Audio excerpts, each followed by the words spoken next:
आपको कोई आइडिया नहीं है आखिर किस-किस तरह के स्कैम चल रहे हैं रशिया में एडमिशन के नाम पे। पता है मेरे ग्रुप से एडमिशन के नाम पे एक लड़की के 19 लाख रुपए और एक लड़की के 12 लाख रुपए लेके ये कंसल्टेंट ना भाग गए। वो लोग पैसे बचाने के लिए रशिया आ रहे हैं और ये लोग उनसे 3-3 4-4 लाख रुपए चार्ज कर रहे हैं सिर्फ़ और सिर्फ़ कंसल्टेंसी के नाम पे। वो पता रहता है लेकिन आप उस टाइम कुछ कर नहीं पाते क्योंकि आपके डॉक्यूमेंट्स सारे इनके पास होते हैं, ठीक है? भाई ये ना पूरी वीडियो देख लो ध्यान से अगर आप एडमिशन लेना चाहते हैं रशिया के अंदर, तो पूरी वीडियो एक बार ज़रूर देख लो तो भाई आज की वीडियो का जो टॉपिक है बहुत ही इंपॉर्टेंट है एक तो, ठीक है? क्योंकि जो स्टूडेंट रशिया आना चाहते हैं जिनको एमबीबीएस में एडमिशन लेना है रशिया के अंदर, तो उनको जो फर्स्ट स्टेप जो रशिया में एडमिशन लेने का होता है वो होता है किसी भी कंसल्टेंसी से मिलना टू अप्लाई एडमिशन, ठीक है? तो होता क्या है कि इस चक्कर में ना काफ़ी सारे लोग, काफ़ी सारे स्टूडेंट, पेरेंट्स ऐसे गलत कंसल्टेंसी के चक्कर में फँस जाते हैं जहाँ पे एक तो उनसे ओवरचार्ज किया जाता है। इवन ओवरचार्ज होने के बाद भी कई कंसल्टेंसी ऐसी जो कि फीस में डिस्काउंट देने के नाम पे एक पैकेज के नाम पे कि 6 साल का एक पैकेज बना देते हैं आपको उसमें डिस्काउंट मिल जाएगा कुछ और सारी फीस एक साथ लेके और वो गायब हो जाते हैं, ठीक है?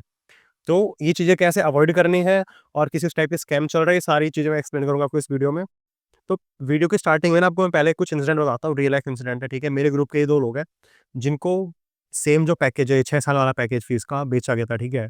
ऐसे ही कोई थर्ड पार्टी एजेंट होते हैं लोग, ठीक है? बहुत ही लाइक ये हमेशा कभी एक जगह पे नहीं होते, इनका कोई एक स्टेबल ऑफिस नहीं होता कभी भी। ये क्या करते हैं, हर साल ऑफिस चेंज करेंगे, हर साल जगह चेंज करेंगे, जस्ट पैसे लेके गायब हो जाएँगे, ठीक है? तो इन्होंने ऐसा ही किया, 6 साल का पैकेज बनाया मेरे दोस्तों का, ठीक है?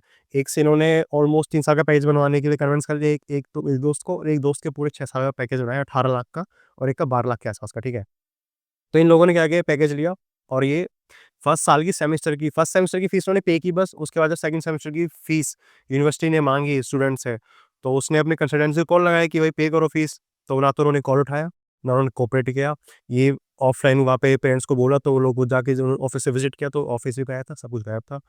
पैसे सारे गए, 6 साल की फीस सारी गई, फीस फिर खुद से बाद में पे करनी पड़ी, दिमाग मतलब इंसान खुद से परेशान हुआ, दुखी हुआ वो अलग, पैसे गए वो अलग, ठीक है? तो ये चीज़ें ना ऐसा नहीं है कि बहुत रेयर है कि आप मुश्किल से फँसोगे, नहीं भाई ये बहुत कॉमन हो चुकी है, ऑलमोस्ट 70 से 80% जो लोग हैं ना इस मार्केट में वो स्कैम ही कर रहे हैं। इस चीज़ के लिए बता रहा हूँ आपको पहले मैं, कि आपको कभी भी जो है ना पूरी 6 साल की फीस पे नहीं करनी इंडिया के अंदर। आपको अगर 6 साल की फीस पे करनी है ना, ऐसे पैकेज बनते हैं मानता हूँ बनते हैं, लेकिन आपको इंडिया में कभी पे नहीं करनी है पैकेज, ठीक है? आपको जब यहाँ पे रशिया में आप आ जाओगे, रशिया में आने के बाद आपको यहाँ पे आने के बाद आपका जो ऑफ़िशियल कॉन्ट्रैक्टर है, जो यूनिवर्सिटी से आपके वीज़ा का डॉक्यूमेंटेशन वगैरह काम कराता है आपका, हमेशा उसको पे करो, ठीक है? अगर पे करना है तो। उसको ही पे करो अदरवाइज़ किसी को पे मत करो इस चीज़ को। उसके बाद ये होता है कि इवन कंसल्टेंसी के नाम पे भी जो है ना लोग यार 3-3 4-4 लाख रुपए चार्ज कर रहे हैं भाई।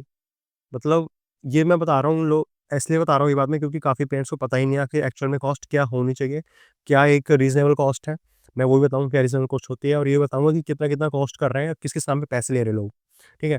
तो पहले बता दूँ कि जो भी लोग आपसे 2 लाख से ऊपर चार्ज कर रहे हैं, किसी भी तरह से लाइक टोटल करके मतलब एजुकेशन फ़ी हॉस्टल फ़ी वगैरह ये सब चीज़ें छोड़ के जो अलग से उनका कंसल्टेंसी वगैरह ओटीसी-वोटीसी मिला के लगाते हैं जो भी चीज़ें।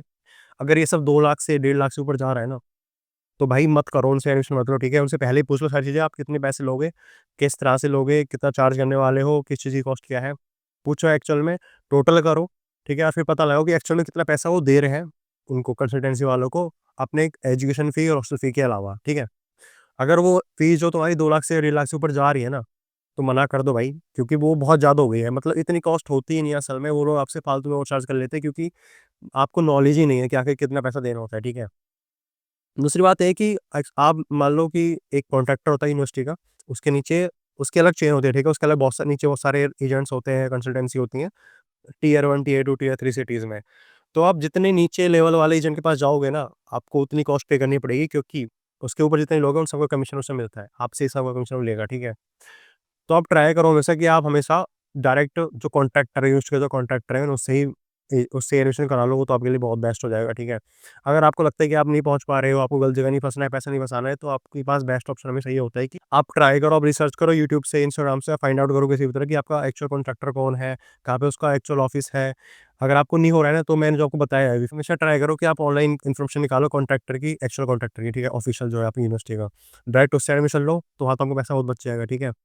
और अगर नहीं मिल पा रहा है ना, तो भी हमेशा ध्यान रखो कि आपकी एक्चुअल टोटल कॉस्ट कंसल्टेंसी की 1.5 लाख से ऊपर नहीं जानी चाहिए, किसी भी वे में, ठीक है? किसी भी वे में 1.5 लाख से ऊपर आपका जो कॉस्ट है, वो जाना ही नहीं चाहिए। कंसल्टेंसी, ओटीसी मिला के बता रहा हूँ मैं आपको। 1.5 लाख से ऊपर मत लेके जाओ। अगर कोई ऊपर ज़बरदस्ती माँगा है ना आपसे, तो आपके साथ फ्रॉड कर रहा है, भाई उसको मत दो, उसको एडमिशन मत दो, ठीक है? आप उससे हटो और कोई नई जगह देखो जाके। और अगर आपको लग रहा है कि मतलब इसके अलावा बता रहा हूँ आपको मैं, ये तो 2 चीज़ हो गई। इसके अलावा बता रहा हूँ कि होता क्या है कि कंसल्टेंसी वाले आपको बोलेंगे कि भाई मैं आपको वहाँ पे हेल्प करूँगा, आपको 6 साल तक मदद करूँगा, ठीक है? आपको ये सर्विस दूँगा, वो सर्विस दूँगा। भाई दुनिया की चीज़ें बोल देंगे, कोचिंग-वोचिंग, मैथ्स, हॉस्टल-वॉस्टल में क्या-क्या बोलते हैं लोग, सही बता रहा हूँ। मैंने पढ़ा हुआ ब्राउज़र वगैरह, दुनिया भर की चीज़ें होती हैं। पर पता है रियलिटी ये है कि कैसा भी वो हो एजेंट, ठीक है? कोई 1-2% हो तो अच्छा कह नहीं सकता, पर एक्चुअली जो है ना मोस्टली एजेंट जो है, आपको बैठाने के बाद, आपको वीज़ा देके, आपका पासपोर्ट देके एयरपोर्ट पे, उसके बाद वो आपको पूछते भी नहीं है, ठीक है? आप कॉल करोगे, आपको कॉल भी नहीं उठाएँगे। होता क्या है कि आपका जो एक्चुअल कॉन्ट्रैक्टर है, जो यूनिवर्सिटी में आपके डॉक्यूमेंटेशन का काम करा रहा है, यहाँ का जो स्टाफ है या फिर आपके जो सीनियर्स हैं, ये लोग आपकी हेल्प करते हैं मेनली, ठीक है? आपका जो वहाँ पे जो डॉक्यूमेंटेशन ऑफिस का स्टाफ है, वही हेल्प करेगा, बाकी कोई कंसल्टेंसी वाले आपकी हेल्प नहीं करने वाली किसी भी तरह से। आप तो दिमाग में डाल लोगे पहले से, ठीक है? तो भाई ये तो हो गए फाइनेंशियल स्कैम। अब बता रहा हूँ कि वो किस तरह से और तरह-तरह के स्कैम कर रहे हैं। मतलब कितने तरह का क्या बताऊँ आपको, एक तो वो आपको ब्रेन वॉश करेंगे उस यूनिवर्सिटी में भेजने के लिए जिस यूनिवर्सिटी से उनका एक्चुअल में ज़्यादा कमीशन होता है, ठीक है? मान लो आपको ए यूनिवर्सिटी में जाना है, ठीक है? पर आप किसी कॉन्ट्रैक्टर के पास गए, किसी कंसल्टेंसी के पास गए जिनको जिनको जो कमीशन मिल रहा है वो ज़्यादा मिल रहा है बी यूनिवर्सिटी से, ठीक है? तो आपको वो बी यूनिवर्सिटी के लिए सजेस्ट करेगा, बी यूनिवर्सिटी के लिए फोर्स करेगा, प्रेशराइज़ करेगा। और या फिर ऐसा होता है कि आप जाओगे एडमिशन के लिए, तो आपसे स्टार्टिंग में ही होता है रजिस्ट्रेशन अमाउंट होता है हमेशा हर हर कंसल्टेंसी का कि आप उनको रजिस्टर करते हैं कुछ पैसे देके। तो आपसे रजिस्ट्रेशन का अमाउंट बहुत ज़्यादा माँगते हैं, ठीक है? कई बार ऐसा होता है, ये भी स्कैम एक तरह का। तो मैं बता दूँ अगर आपको रजिस्ट्रेशन कराना है तो 10 या 15,000 से ज़्यादा का रजिस्ट्रेशन कभी मत दो अमाउंट में, ठीक है? इतना ही होता है एक्चुअली 10,000 ही लेते हैं लोग रजिस्ट्रेशन अमाउंट के लिए। और अगर आपसे 20,000, 30,000, 40,000, 50,000 माँग रहा है, तो मना कर दो भाई उनको। साथ में एक रजिस्ट्रेशन अमाउंट कभी भी जल्दी-जल्दी मत दो, ठीक है? बहुत अच्छे से डिसाइड कर लो उसकी एक्चुअल ट्रांसपेरेंसी के साथ क्या-क्या कॉस्ट आपको ले रहा है, क्या-क्या सर्विस आपको वो देगा, कितने टोटल अमाउंट पैसे आपको देने हैं, ये सारी चीज़ें कैलकुलेट करो, फिर देखो, कंपेयर करो और अदर कंसल्टेंसीज़ से, तो जहाँ आपको बेस्ट ऑफर मिले वहाँ से आप जाओ, ठीक है? और ट्राई करो हमेशा कि जो आपने चूज़ की यूनिवर्सिटी उसी पे स्टिक करो। ये जो कंसल्टेंसी क्या करती है आपको ब्रेन वॉश करती हैं, मोस्ट ऑफ देम। कुछ होते हैं जो सही होते हैं पर मोस्ट ऑफ देम आपको ब्रेन वॉश करेंगे उस यूनिवर्सिटी में भेजने के लिए जिस यूनिवर्सिटी से उनका ज़्यादा कमीशन है, ठीक है? ये ऑलमोस्ट 80% करते हैं, 80-90% लोग ऐसा ही करते हैं, ठीक है? इवन मैंने देखा है कि कुछ लोगों के साथ ऐसा भी हुआ है कि वो लोग आपको इन्विटेशन लेटर किसी यूनिवर्सिटी का देंगे, फेक दे देंगे और फिर आपको भेज कहीं और देंगे। आपने आपने टिकट कहीं और बुक कराई है, आपने किसी यूनिवर्सिटी के लिए बोला है, कुछ मैटर नहीं करता उनको, उनको जहाँ भेजना है वो भेज देते हैं, ठीक है? फिर आपको वहाँ पहुँच के पता लगता है कि मैं तो यहाँ पे आ गया गलती से, वहाँ पे आके आपको बताएँगे कि नहीं वो बेकार थी यूनिवर्सिटी, ये यूनिवर्सिटी अच्छी है, आप यहाँ पे पढ़ो। ऐसा भी हुआ है भाई, तो ये चीज़ें अवॉइड करनी है, तो अवॉइड करने के लिए ध्यान रखो कि आप अच्छी कंसल्टेंसी सेलेक्ट करो। कभी भी गलत कंसल्टेंसी पे से मत जाओ भाई, बता रहा हूँ आपको मैं, क्योंकि आपकी 6 साल की जर्नी होती है, बहुत आपको दिक्कत आती है आगे, ठीक है? तो भाई एट द एंड कह रहा हूँ कि ये चीज़ों को ध्यान रखो, कभी भी 6 साल का पैकेज मत लो इंडिया में। वो जो 6 साल की फीस है आपको अगर पे करनी है तो रशिया में आके करो अपने ऑफिशियल कॉन्ट्रैक्टर को, इंडिया में कभी मत दो वो, ठीक है?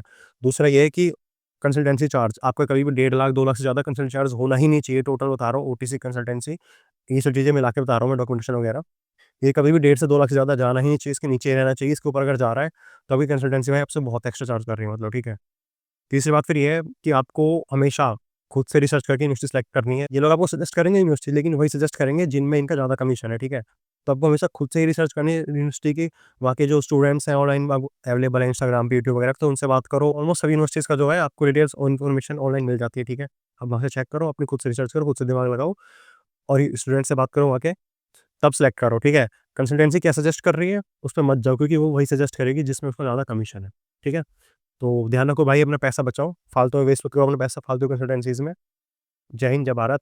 तो that's all for this video, bye. और अगर आपको उलियानोस से रिलेटेड कोई डिटेल्स चाहिए like Ulyanovsk state medical university में एडमिशन के लिए, तो भाई आप मुझे डीएम कर सकते हो, ठीक है? इंस्टाग्राम पे मैं आपकी हेल्प कर दूँगा एडमिशन के लिए और विदाउट चार्जिंग यू एक्स्ट्रा, ठीक है? Bye, thank you.